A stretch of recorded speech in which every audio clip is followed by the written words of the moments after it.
ಬಂಧುಗಳೇ, ಇದು ನಿಮ್ಮ ಸ್ಟಾರ್ ಕನ್ನಡ ನ್ಯೂಸ್. ರೇಣುಕಾ ಸ್ವಾಮಿ ಕೊಲೆ ಕೇಸ್ನಲ್ಲಿ ಜೈಲು ಸೇರುವ ನಟ ದರ್ಶನ್ ಸದ್ಯ ಜಾಮೀನು ಸಿಗದೆ ಪರದಾಡುತ್ತಿದ್ದಾರೆ. ಬೆನ್ನು ನೋವಿನಿಂದ ಜೈಲಿನಲ್ಲೇ ಚಿಕಿತ್ಸೆಯನ್ನು ಪಡೆಯುತ್ತಿದ್ದಾರೆ. ಇತ್ತ ಪತ್ನಿ ವಿಜಯಲಕ್ಷ್ಮಿ ಅವರು ಪತಿ ದರ್ಶನ್ಗಾಗಿ ಕಾನೂನು ಹೋರಾಟವನ್ನು ನಡೆಸುತ್ತಿದ್ದಾರೆ. ಈ ದಿನ ಒಂದು ಸುದಿನ ಅಂತಾನೆ ಹೇಳ್ಬೋದು. ಯಾಕಂದ್ರೆ ಇತ್ತ ದರ್ಶನ್ ರವರು ಜೈಲಿನಲ್ಲಿ ಇದ್ದರೆ ಪಾಪ ಅತ್ತ ಕಡೆ ವಿಜಯಲಕ್ಷ್ಮಿ ಅವರದು ಹುಟ್ಟು ಹಬ್ಬ. ಪತ್ನಿಯ ಹುಟ್ಟು ಹಬ್ಬವನ್ನು ತುಂಬಾನೇ ವಿಶೇಷವಾಗಿ ಆಚರಿಸಿದ ನಟ ದರ್ಶನ್ ರವರು ವಿಪರ್ಯಾಸ ನೋಡಿ ಪತ್ನಿಯ ಹುಟ್ಟು ಹಬ್ಬದಂದೇ ದರ್ಶನ್ ರವರು ಜೈಲಿನಲ್ಲಿ ಇದ್ದಾರೆ. ಅಲ್ಲಿ ಅವರು ಕಣ್ಣೀರನ್ನು ಇಡುತ್ತಿದ್ದಾರೆ. ಇಂದು ದರ್ಶನ್ ಪತ್ನಿ ವಿಜಯಲಕ್ಷ್ಮಿ ಅವರ ಹುಟ್ಟು ಹಬ್ಬ.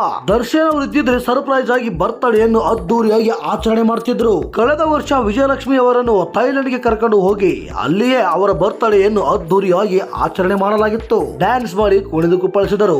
ಅಷ್ಟೇ ಅಲ್ಲದೆ ಡೈಮಂಡ್ ನೆಕ್ಲೆಸ್ ಸಹ ಒಂದು ಉಡುಗೊರೆಯಾಗಿ ಕೊಟ್ಟಿದ್ದರು. ಹೀಗೆ ಕೆಲ ವರ್ಷಗಳ ಹಿಂದೆ ಬರ್ತ್ಡೇ ಗಿಫ್ಟ್ ಆಗಿ ಕೋಟಿ ಬೆಲೆಯ ಕಾರನ್ನು ಸಹ ಗಿಫ್ಟ್ ಆಗಿ ನೀಡಿದ್ದರು ಸತಿಗೆ ಪತಿ ನಟ ದರ್ಶನ್ ರವರು. ಆದರೆ ಇದೀಗ ಜೈಲಿನಲ್ಲಿ ಇರುವ ದರ್ಶನ್ ಹೆಂಡತಿಯ ಬರ್ತ್ಡೇಯನ್ನು ಆಚರಿಸಲು ಆಗುತ್ತಿಲ್ಲ ಎಂಬ ಕೊರಗು ಅವರನ್ನು ಒಂದು ಕಡೆ ಕಾಡ್ತಾ ಇದೆ. ಈ ಸಂದರ್ಭದಲ್ಲಿ ವಿಜಯಲಕ್ಷ್ಮಿ ಅವರ ಮುಂದೆ ದರ್ಶನ್ ಅವರು ಕಣ್ಣೀರನ್ನು ಸಹ ಇಟ್ಟಿದ್ದಾರೆ. ವಿಜಯಲಕ್ಷ್ಮಿ ಅವರು ದರ್ಶನ್ ಅವರ ಪರಿಸ್ಥಿತಿ ನೋಡಿ ಆದಷ್ಟು ಬೇಗ ಇದೆಲ್ಲ ಸರಿ ಹೋಗುತ್ತೆ. ನೀವು ಬಂದ ಬಳಿಕ ನನ್ನ ಬರ್ತ್ಡೇಯನ್ನು ವಿಶೇಷವಾಗಿಯೇ ಮಾಡೋಣ. ನೀವು ಯೋಚನೆಯನ್ನು ಮಾಡಬೇಡಿ ಅಂತ ಪತಿಯನ್ನು ಸಮಾಧಾನ ಮಾಡಿದ್ದಾರೆ ವಿಜಯಲಕ್ಷ್ಮಿ ಅವರು. ಬಂಧುಗಳೇ, ನೀವು ಸಹ ವಿಜಯಲಕ್ಷ್ಮಿ ಅವರು ಹುಟ್ಟುಹಬ್ಬ ಆಚರಿಸಿಕೊಳ್ತಾ ಇದ್ದಾರೆ. ಕಾಮೆಂಟ್ ಮಾಡಿ ತಪ್ಪದೆ ನಿಮ್ಮ ಶುಭಾಶಯಗಳನ್ನು ತಿಳಿಸಿ. ವಿಡಿಯೋ ಇಷ್ಟವಾದರೆ ಲೈಕ್ ಮಾಡಿ, ಶೇರ್ ಮಾಡಿ. ಹಾಗೂ ಫಸ್ಟ್ ಟೈಮ್ ನೀವೇನಾದ್ರೂ ನಮ್ಮ ಯೂಟ್ಯೂಬ್ ಚಾನಲ್ಗೆ ವಿಸಿಟ್ ಕೊಟ್ಟಿದ್ರೆ ಸಬ್ಸ್ಕ್ರೈಬ್ ಆಗಿ. ಸಿಗೋಣ ಮತ್ತೊಂದು ವಿಶೇಷವಾದಂತಹ ವಿಡಿಯೋದಲ್ಲಿ. ಎಲ್ಲರಿಗೂ ಧನ್ಯವಾದಗಳು.